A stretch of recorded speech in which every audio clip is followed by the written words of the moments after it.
Hey guys, coming to you here from a ball park parking lot.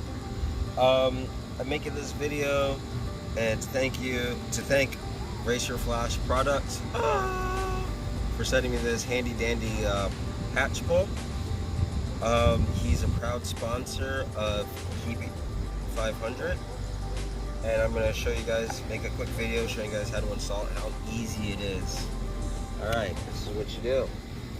Use a 3/16 Allen wrench, or I got a socket screwdriver thing. This, unscrew your existing one and pull it out. Actually, and then fold the one that you get from Racer Flash Products. I gotta do that. It brings a little joy to my life. Hopefully you guys will get the joke. Screw it through.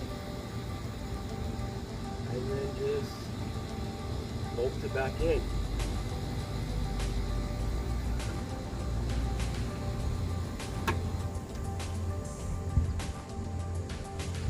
Easy peasy lemon squeezy. There you go. Again, I'd like to thank Racer Flash Products for the hatch pull. It's great. I'm looking forward to get some more products.